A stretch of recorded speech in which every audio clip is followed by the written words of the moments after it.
Let's talk about some non-dietary strategies to help reverse insulin resistance. My name is Dr. Ruth Dutton. I'm a board-certified adult psychiatrist, which means that I look at the overlap between metabolic health and mental health.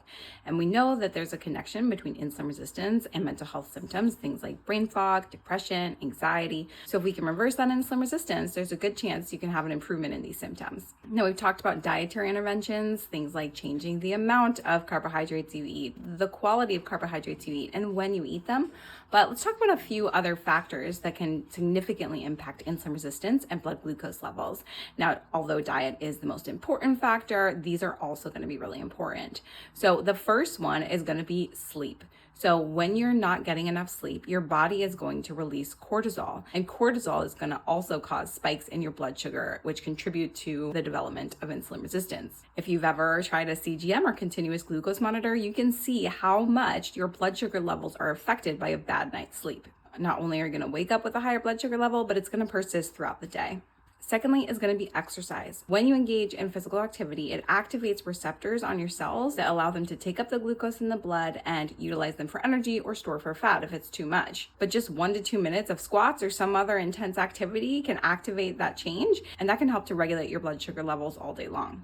Other strategies might be things like going on a 10-minute walk after a meal. That, again, is going to help to soak up all of that glucose.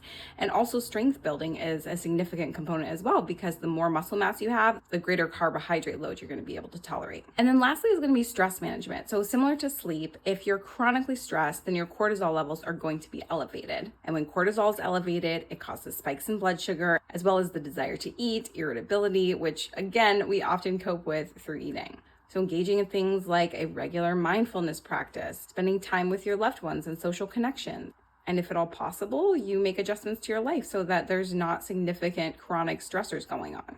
And of course, exercise is also going to be a good stress management tool. So you get 2 for 1 with that one. Obviously, these things can be challenging, especially if you are having mental health symptoms. So for some people, psychiatric medications can help to decrease the activation barrier to be able to do these things. And of course, for some, somatic medications, things like metformin or maybe a GLP-1 may also be needed or helpful in reducing those blood glucose and insulin levels. But never discount the potential impact that lifestyle factors like these can have. Wishing you all good mental health today, and I'll see you in the next one.